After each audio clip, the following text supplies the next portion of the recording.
सीमा है वो तिब्बत सीमा इसी पर्वत के पीछे बताई जाती है। यहाँ कभी गंगी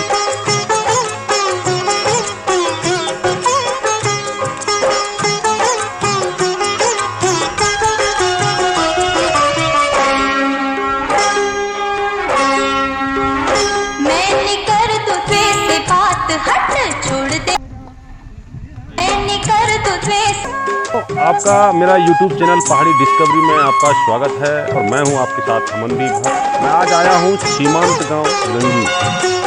धनसाली से लगभग 40 से 50 किलोमीटर की दूरी पर एक सीमांत गांव बसा हुआ है, गंगी गांव।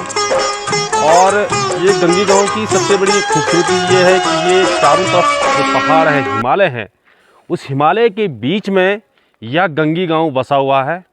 और यहाँ सुबह की तकरीबन 8 बज रही है और 8 बजे ही यहाँ आप देख सकते हैं सामने जो चोटी है ये थोड़ी हल्की सी बर्फ़ दिखाई दे रही है।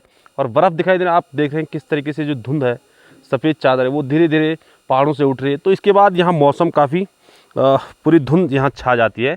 तो मैं आज आपको दिखाऊंगा गंगी गाँव के बारे में कि गंगी गाँव आखिरकार जो सीमांत में बसा हुआ गंगी गाँव, यहाँ के लोग किस तरीके से रहते हैं। यह है मेरे पीछे सीमांत गाँव गंगी और यहाँ पर लगभग 130 से लेकर 150 के तकरीबन यहाँ पर लोग परिवार रहते हैं। और लगभग यहाँ पर जो आबादी है 400 के करीब यहाँ पर जनसंख्या बताई जाती है। ये पीछे आप देख सकते हैं ये गंगी गांव है और गंगी के ठीक ऊपर ये जो हिमालय है, यहाँ से विलंगना नदी का उद्गम स्थल है जो खतलिंग ग्लेशियर भी जिसे कहा जाता है। और यहाँ के ग्रामीण ये बताते हैं कि इस पर्वत के ठीक पीछे तिब्बत का जो सीमा है वो तिब्बत सीमा इसी पर्वत के पीछे बताई जाती है। यहाँ कभी गंगी गांव में एक दर्रा हुआ करता था और जिस दर्रे से यहाँ के लोग आधा व्यापार करते थे, तिब्बत के साथ यहाँ व्यापार करते थे। नमक हो गया और अनेक प्रकार की जैसे ऊन का व्यवसाय है, तो यहाँ के लोग व्यापार करते हैं। और ये यहाँ ठीक पीछे इसके पीछे दर्रा बताया जाता है। कि उस दर्रा का नाम विरोध ऐसा कुछ दर्रा था यहाँ पर, जो ग्रामीण बताते हैं। लेकिन गंगी गाँव में भले यहाँ पर आज लोग कम दिखाई दे रहे हैं, क्योंकि अक्सर गंगी गाँव के लोग, गंगी हो गया, यहाँ पर इनका जो तोक है, नलाण हो गया, लोणी हो गया, री हो गया, जो चक बने हुए हैं, ये वहाँ पर रहते हैं। और अक्सर आज ये बताया जा रहा है कि जो हम यहाँ पर पहुँचे हैं तो कुछ लोग यहाँ पर हैं और कुछ लोग जो नीचे तोक है, इनके नलाण हैं, लोणी है, ये लोग वहाँ पर रह रहे हैं। और जब कुछ महीनों बाद यहाँ पर पूरा ये जो गंगी गाँव है ये बर्फ़ से पूरा ढक जाएगा और इसके बाद ये लोग नीचे नलाण और री में रहना शुरू कर देंगे। लेकिन आप देख सकते हैं ये घर कैसे बने हुए हैं, क्योंकि काफ़ी नीचे हैं ये हाइट में, क्योंकि यहाँ बर्फ़ पड़ती है तो इसलिए इनकी हाइटें नीचे की गई है। चद्दर लगाए गए, अभी भी कई जगह कई घरों पर जो पठाल होती है वो पठाल लगाए गई, पठाल बिछाई गई है छतों के ऊपर। तो यहाँ पर जो क्लाइमेट्स है वो काफ़ी परिवर्तन होता रहता है। यहाँ पर लगभग 6 महीने पूरी बर्फ़ से ढका रहता है पूरा गंगी गाँव।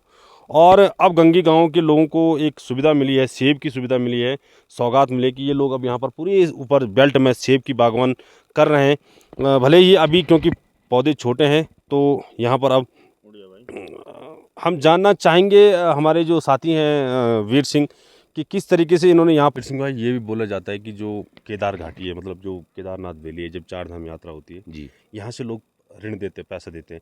किस तरीके से लोग देते होंगे, क्या मतलब कोई उसका देते हैं? वो यार दोस्ती है, जैसे जान पहचान किसी की मदद के लिए, तो लोग अगर आ गए तो जान पहचान है, लोग तो देते हैं। बतेरे वहाँ पे डूब गए हैं 2013 के बाद, और अब तो लोगों ने लगभग देना बंद भी कर दिया है, पर लगभग अभी भी जान पहचान के हिसाब से देते हैं। किस तरीके से देते? कोई कागज होता है या कोई कुछ नहीं होता है? कोई कागज परसेंट में देते होंगे ब्याज? 2%। अच्छा, तो किस तरीके से कागज कुछ नहीं होता? कुछ नहीं लिखित, कुछ नहीं होता तो फिर कैसे देते आप लोग? ईश्वर को साक्षी मान के, जो देवता है हमारा सोमेश्वर देवता, जो नहीं देता है बल्कि वो बाद में पछताता है।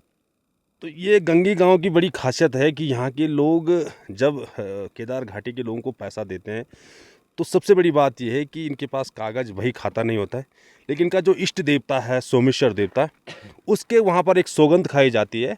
और उसके बाद ही वहाँ पर जो भी पैसा है, जो भी धन है, वो दिया जाता है। और फिर वहाँ के लोग यात्रा सीजन में वहाँ पर कामकाज करते हैं और उसके बाद यहाँ पैसा लौटा देते हैं।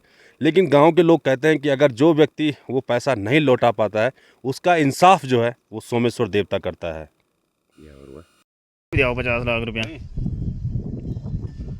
ये हम इस वक्त नलान के पास मौजूद हैं और ये गंगी गांव के जो लोगों का जो मुख्य व्यवसाय है भेड़ बकरी पालन का, यहाँ पर इन्होंने डेरा लगा दिया क्योंकि ऊपर अब जिस तरीके से क्लाइमेट ऊपर बर्फ पड़नी शुरू हो गई है, अब यहाँ पर ये लोग धीरे धीरे नीचे शिफ्ट हो रहे हैं, नीचे मैदानी की तरफ इलाके की तरफ जा रहे हैं। तो ये हम एक डेरे में यहाँ पर मौजूद है। देखिए यहाँ पर किस तरीके से इन लोगों ने यहाँ पर सड़क के किनारे एक डेरा लगाया हुआ है।